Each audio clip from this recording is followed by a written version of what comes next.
Bismillahirrahmanirrahim. Ve kâler Resul, ya Rabbi, inne kavmi ittehezû hâzel Kur'âne mehcûra. Allah Teala Furqan suresinin 30. ayəsində Peyğəmbər sallallahu aleyhi və alihi və səlləmin öz ümmətindən bir şikayətini, yəni qiyamətdə şikayət edəcəyini bizə bəyan edir. Ki o gün Peyğəmbər sallallahu aleyhi və alih Allaha üz tutub deyəcək ki, ey mənim Rəbbim, mənim bu xalqım, mənim bu ümmətim bu Qur'anı tərk etdi, Qur'andan ayrıldı. Məhcur, hicran sözündəndir, ayrılıq sözündən, yəni ayrıldı Qur'andan. Qur'andan ayrılmağın ən bariz nümunələrindən biri Qur'an məntiqindən ayrılmaqdır. Bu həm də ən təhlükəli ayrılıqdır. İnsan Qur'an məntiqini tərk edib digər məntiqiləri əsas tutarsa, onun həm danışdığı, başqalarına ötürdüyü fikirlər bərbad olacaq, həm də başqalarından əxz etdiyi, algıladığı, qəbul etdiyi fikirlər bərbad olacaq. Çünki hər ikisində insanın məntiqi əsas rol oynayır. Bu fikirlər ötürüləndə də məntiq filtrindən keçir, qəbul ediləndə də məntiq filtrindən keçir. Bu problemlərdən biri də, yəni insan məntiqinin Qur'andan fərqlənməsi nəticəsində yaranan problemlərdən biri də dini fikirlərin, dini təlimatların qərib sayılmasıdır. Yəni qərib vəziyyətə qoyulmasıdır, məzlum vəziyyətə qoyulmasıdır.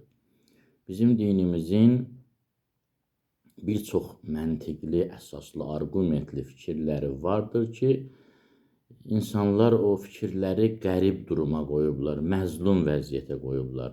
Sanki bu fikirlər bu dünyada qəribdir, kimsəsizdir, yiyəsizdir, dəstəksizdir. Bu da ya həmin fikirlərin eşidənlər tərəfindən düzgün başa düşülməməsi nəticəsindədir, ya da qəsdən maddi həyatlarına belə deyək, sərf etmədiyi üçün, yaramadığı üçün, toqquşduğu üçün, mənfəətləri ilə toqquşduğu üçün yaranan məsələdir. Məsələn, görsən, dini möcüzələrdən danışırsan. Məsələn, deyirsən ki, Nuh Peyğəmbər əleyhissalam bu qədər yaşadı. Ya deyirsən, Musa əleyhissalamın əsası əjdahaya çevrildi. İsa əleyhissalam ölü diriltdi. Və yaxud tufan, Nuh əleyhissalamın tufanı qopdu, dünyanı sel tutdu. Görsən, bu kimi məsələləri deyəndə, hətta bir sıra iman əhlinin də görsən, algılamasında problem yaranır. Düşüncəsində problem yaranır. Bu Quran məntiqinə zidd olmaq, Quran məntiqini tərk etmək və nəticədə elə Quran-ı Kərimi tərk etmək, Qurandan ayrılmaq deməkdir. Bu böyük problemdir. Quran-ı Kərim bizimlə oyun oynamır. Allah Teala bizimlə oyun oynamır. Bu həyat oyuncaq deyil. Biz bu həyatda yaşayırıq, insanların həyatını, yaşayışını Allah tənzimləməlidir. Sabah ölümümüz var, ölümdən sonra cavabdehliyimiz var. Yəni, həmişə yaşamayacaq, ya alternativ yaşayış yoxdur bu dünyada. Növbəti həyat, növbəti qanunlarla idarə olunacaq. Bu qanunlarla, bu həyatda imtahan verib normal qiymət almaq ən böyük hədəfdir, ən böyük ciddi məsələdir.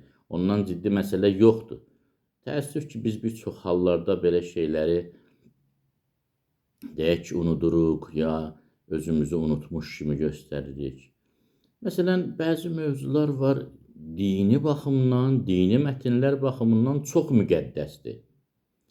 ayələrə baxırsan, hədislərə baxırsan, görürsən ki, həm Allah Taala, həm onun nümayəndələri çox ciddi şəkildə əhəmiyyət veriblər bu mövzulara. Amma dindarların arasında belə o mövzulardan danışmaq çətinləşir. Biri, məsələn, İmam Hüseyn əleyhissalamın deyək ki, əzadarlığı, şəxsiyyəti. Bir sıra insanlar, məzhəblər peyda olub.